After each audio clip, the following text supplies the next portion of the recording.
thing we should establish, really, I guess, is how and when did Depeche Mode kind of get together? What was the instigating... Your department, that one. 9 years ago now, isn't it? Yeah, getting on, 9 years this spring. And we first formed, it was 1980. And there was actually, I think that's when Vince was in the band. There was Vince Clarke, Martin, Fletch, and myself. Actually, they formed before that. They'd been going before that, before I joined. They didn't ever sing, really, so they came looking and found me. And then we sort of went on. Vince was only with the band for a short while, really. We were gigging for about a year, just doing general sort of clubs and stuff. And then we made our first album, Speak and Spell, which was very successful. And then Vince decided he'd had enough, really, and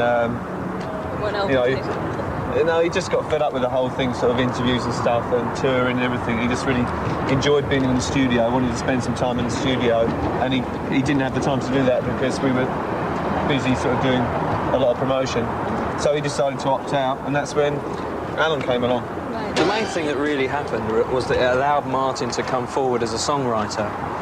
And before that, he'd been very lazy and allowed Vince to do all the writing. So really, once Martin started writing the songs, the whole kind of feel of the group changed quite a lot, you know, in the direction of the songs and everything. And it became almost a completely different band, really, didn't it? Yeah, I mean, it was. I mean, first thing, obviously, people said was that the band, you know, losing their major songwriter, the band's got to be finished, you know. That was sort of what was said by the journalists and stuff. But we never actually thought that at all. We always... we never thought, oh, Vince has left now, we've got to stop. We were lucky enough to have two songwriters in the band. It was just that Martin hadn't really come out of his shell, as Alan said, you know. And he came forward and now has become a very strong songwriter. There was a time sort of in the last 10 years where electro, techno music sort of became very popular, and then the guitar bands really came in and there was a sort of a backlash. Did you feel that strongly? Did you ever think, well, we've never really been aware of that sort of thing, you know. We do what we do and we use the instrumentation that we use. We're not really swayed by what's in fashion, if you like, you know.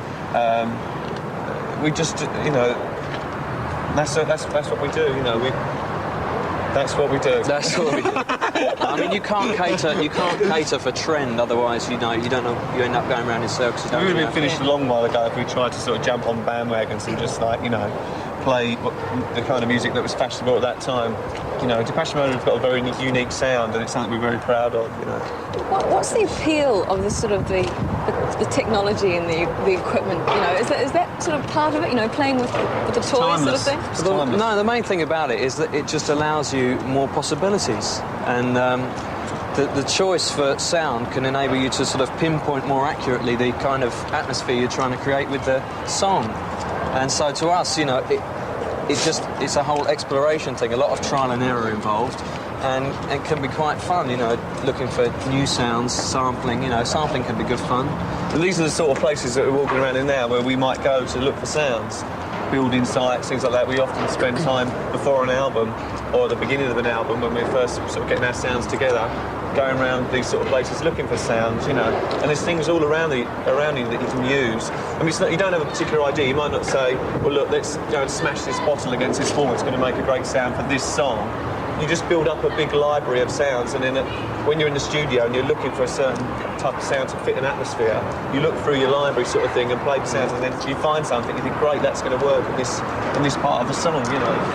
Let's talk about videos. I mean, they're obviously a really important part of the band's image. You play live heaps of times, so everyone who goes can see the image that you have on stage, but the videos is a different sort of thing. Were you always into sort of the image that the videos get across? Well, no, not. I mean, it's something that we've taken more control over, basically, over the last sort of 5 years, I would say, that we've taken a lot more control over it. Yeah, I mean, it's very difficult to know what to do with a video because you're constantly having to make them, you know, for every record you release in order to compete and get yourself shown around the world. So sometimes it doesn't really come naturally to you to think of a visual idea to go with your music, you know.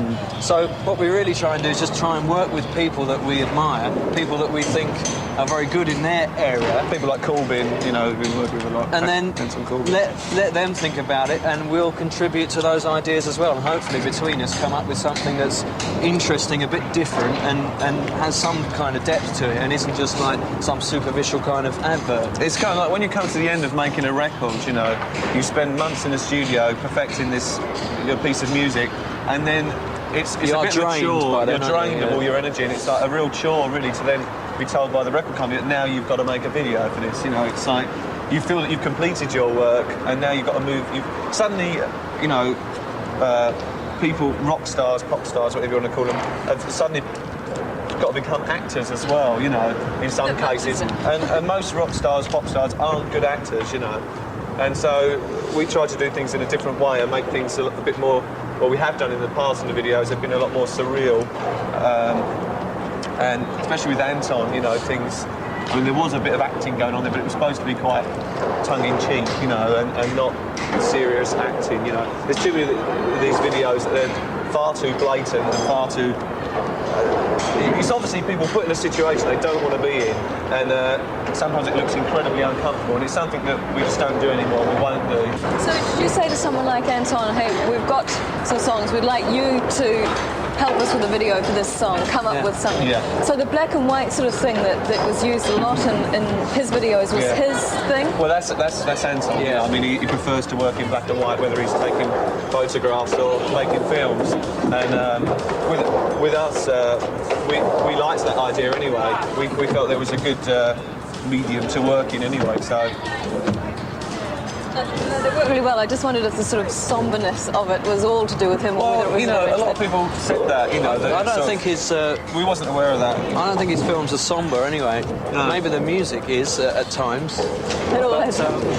But I think there's a lot of humour in what Anton does. I mean, that's the good thing about working with Anton, for instance, is that it's not a huge crew. It's very much like what we're doing here.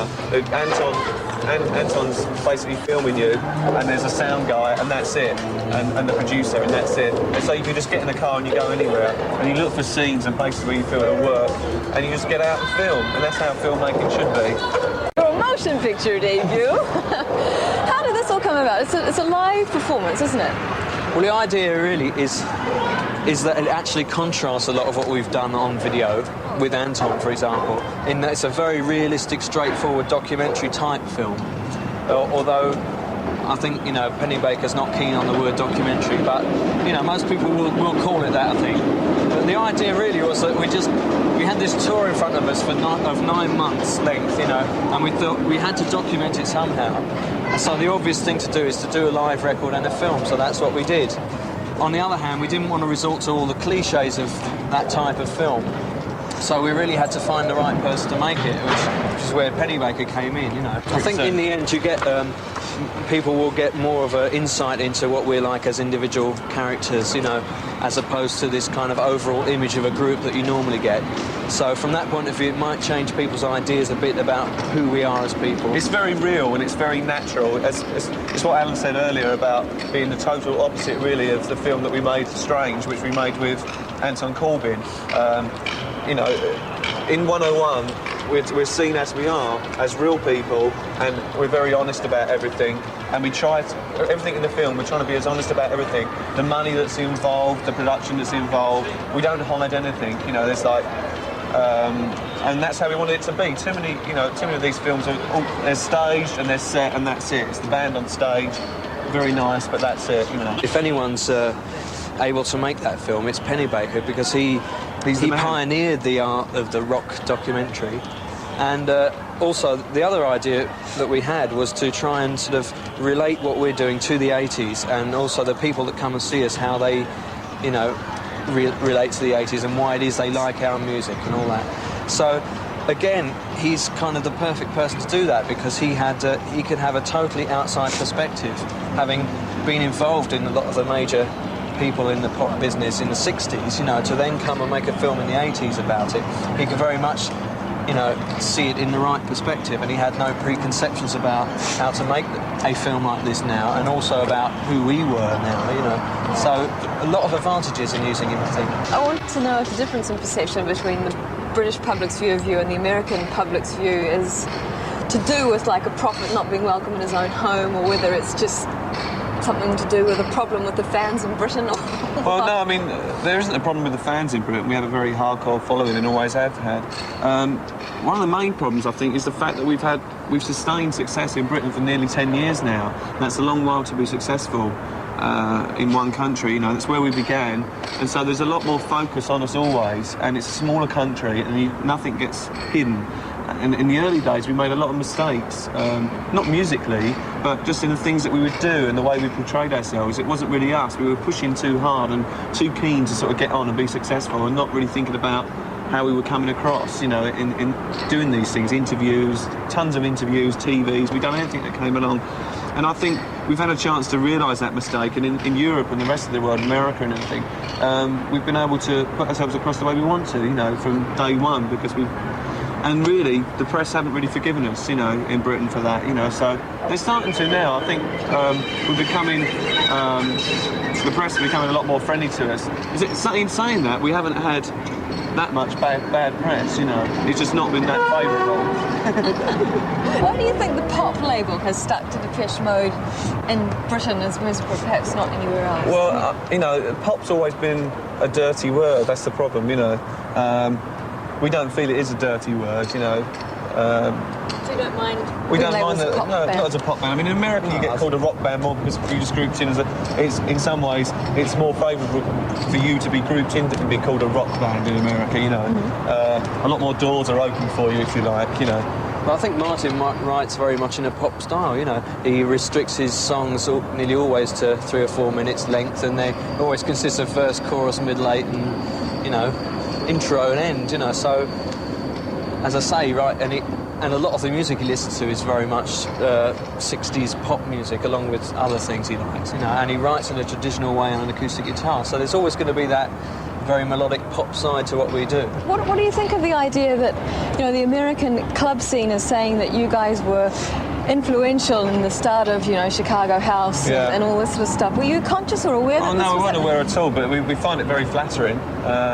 It's not something we have been aware of or are aware of at all, until we went to Detroit and met a few of these people and found that they were mainly influenced by European-sounding music, you know, other bands as well, like Kraftwerk, you know, and they've been one of our major influences, so that's where the connection is, I think. And, you know, they like to take pieces of our songs and use them and create rhythm tracks and stuff. I don't know, it's not a direct... I think it's, as Dave said, it's our Europeanness that appeals, you know. They're looking for a different culture to draw influence from, as opposed to their own black soul... It's like white bands, you know... background, if you like. White soul bands and white funk bands, if you like. They take their influence from black music, you know, and I suppose these guys are sort of turning the tables around and saying, look, let's take our influence from something else, you know. And the whole approach towards electronics is, as you said earlier, back in fashion, you know, and that's another reason why there's an interest in us from them, and also other groups like Knights of Ebb and Kraftwerk and Daft. Suddenly we're very hip, you know. It's all the European bands that you're saying as sort of influences, or you align yourself with. Do you feel more European than, say, British? Yeah, definitely. I think we're a European sounding band. I think one of the things that happens when you do a lot of travelling, like we've been lucky enough to do, is that you start to see your own country more in perspective and realise that there's a lot more to the world than just England and your home background, if you like. So in that sense, I think we're more European, I think, you know, your question about the success thing, really, obviously, you know, we'd be lying if we said we weren't pleased that we're selling records and appealing to a lot of people, and that success is growing and going in the right direction for us.